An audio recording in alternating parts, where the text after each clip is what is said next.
Coming this fall from SJS Direct, Easting the Sands of Time. It's action, adventure, and romance in ancient Egypt in this fantasy flashback Easting series adventure. Pre-order Easting the Sands of Time today on Amazon.com. I just got through watching the trailer for Marvel Studios' Captain Marvel, and I have to honestly say I am deeply disappointed with what I saw. Marvel Studios' Captain Marvel, from what I saw in the trailer, I can honestly say is going to be one of the worst films in the Marvel Cinematic Universe, and it's going to be one of the biggest flops of 2019. And I believe that Marvel Studios knew they had a dud on their hands, and that was the reason why they did not release this trailer at San Diego Comic-Con, because they knew that if they released this trailer at San Diego Comic-Con, all the buzz for Avengers 4 would be completely killed by this film. And that's why they released it during this period of September, which in the entertainment business is known as a complete dead zone, because this period is between the summer movies and the upcoming fall season. So Marvel Studios thought they could sneak out this trailer for Captain Marvel and probably try to avoid some of the negative buzz, but they clearly have a turkey on their hands based on what I've seen in this trailer. And I can confidently say again, this is going to be not one of the worst films in the Marvel Cinematic Universe, and probably the worst film in the Marvel Cinematic Universe. And again, it's going to be Marvel Studios' major flop. Now, what I saw in this Captain Marvel trailer did not capture the spirit of a Marvel comic like previous Marvel movies like Iron Man, Captain America, the First Avenger, Thor, and The Incredible Hulk, where at least you felt like you were watching a Marvel comic come to life on screen. And even in mediocre films like Spider-Man Homecoming and Black Panther, you could still feel some elements of Marvel Comics in those films. In Captain Marvel, you feel nothing that really makes you feel the spirit of the comics you used to read, or make you feel like you're watching a superhero movie featuring Marvel Comics. If anything, Captain Marvel looks and feels like a bland, generic sci-fi movie in the same way Solo, a Star Wars movie, felt when we saw the first trailer.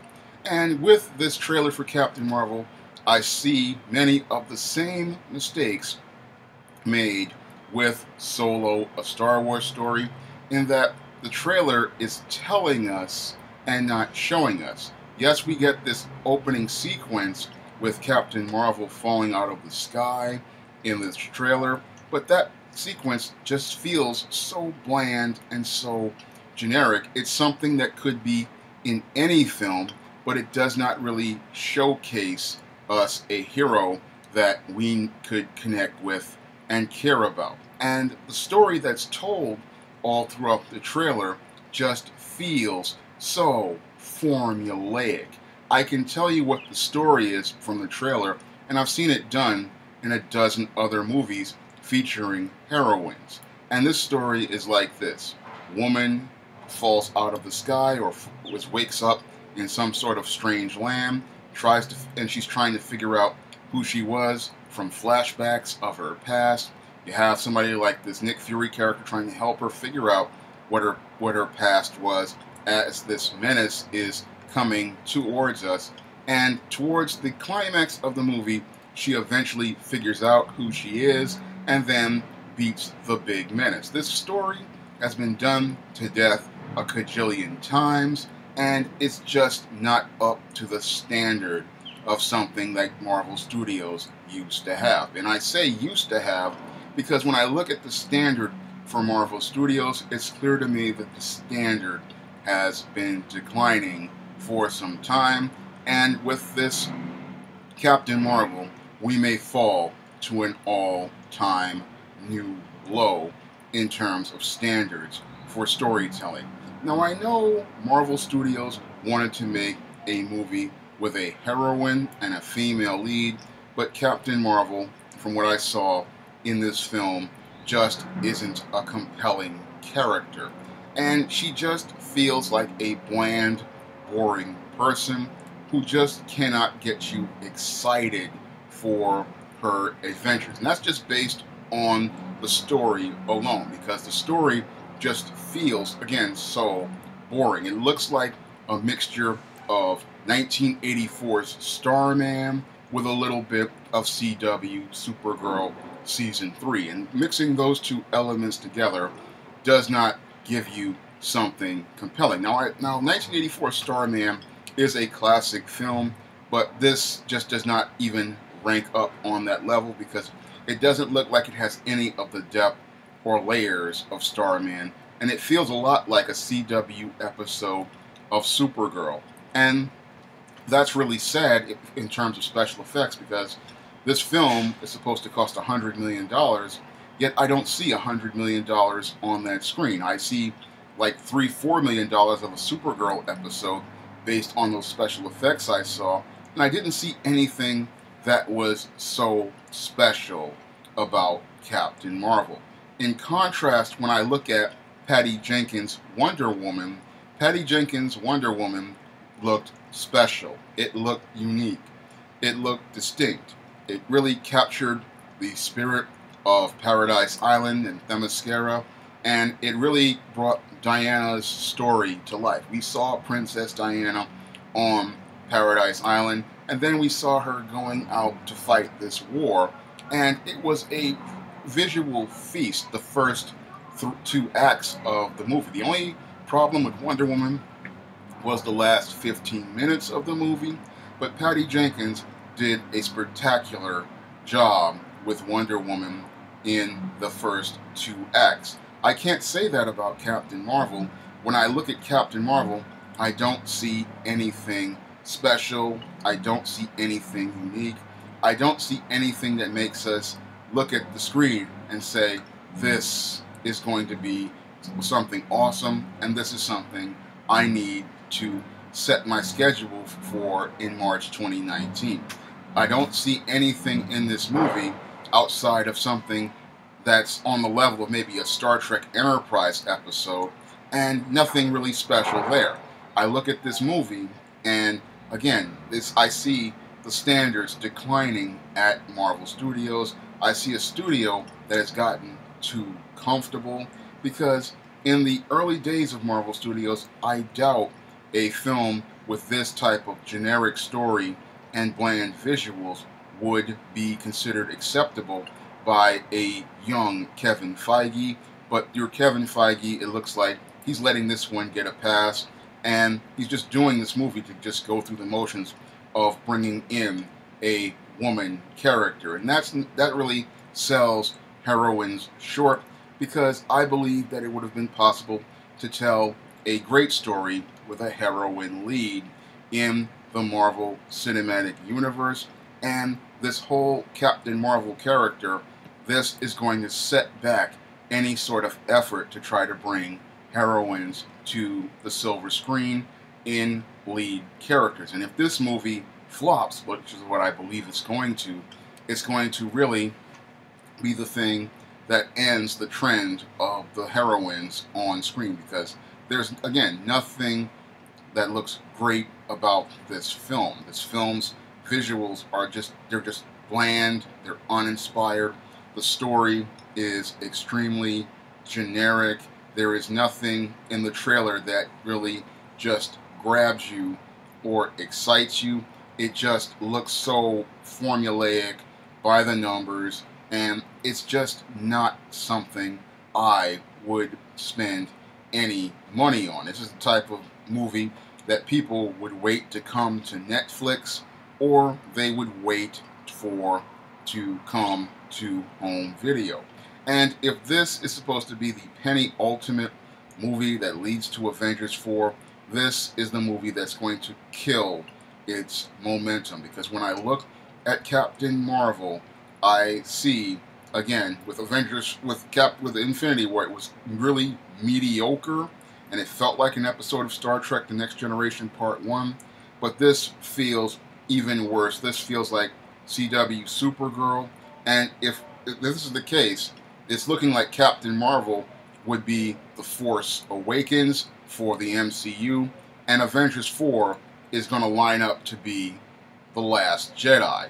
Because when I look at the speculated stories for Avengers 4 with alternate realities and time travel and people talking about a Stark-based Infinity Gauntlet, I don't really see that story being something compelling for viewers. It looks like a meandering mess, and it looks like something that would be a complete cinematic disaster. That's the way things are looking for the Marvel Cinematic Universe, because this movie that was supposed to feature a strong heroine just doesn't feel strong enough to excite viewers to want to go and watch it.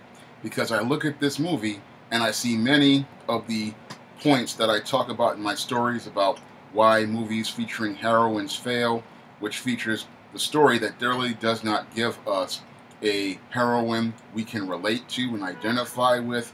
Because when I look at Carol Danvers and her story, where she's falling out of the sky and then telling us she doesn't know who she is, this is something that's been done to death as related to heroines, and they spend the entire movie trying to figure out who they are as they take on these various bad guys, and then on the climax of the movie, they eventually figure out who they are as they finally overcome the big menace. And that's not something that I would believe to be a compelling story in 2018. I wanted to see a heroine who would be fun and exciting, the way Tony Stark was a fun guy in Iron Man in the beginning, and have a character transformation arc where your Tony Stark goes from a cocky playboy who has no cares in the world and is disconnected from people to becoming this hero who's wearing this armor to protect people as he becomes more connected to them and more concerned with them. Or someone like Captain America, where Steve Rogers is this man who wants to go out and fight this war and contribute to his society, and then eventually becomes that hero and then makes that great sacrifice. I wanted to see a character transformation arc featuring a heroine making those kinds of changes in their life, having those kind of experiences, and being someone who is the kind of hero that people can look at and admire, or look at and feel some sort of connection to. Now, when I go out and I write heroines like Isis and Eaststeam, and even heroines in other stories like the Colleen Anderson character in the Thetas, or the Matilda Crowley character in the Spinsterella trilogy, or even the Nikki Desmond character in my All About Nikki screenplays, I always try to find character traits from real people that I know people could relate to and identify with, so that when they read the story of the hero, they can see themselves in the story, they can see their experiences in the story, and as they're seeing their experiences, they see someone they want to be like, or someone they could possibly admire and find traits to want to apply to their own lives. And when I look at Carol Danvers on screen, she has no personality and no voice, but sadly, that's the way she was written for many years in both the Miss Marvel comic book and the Captain Marvel comic book.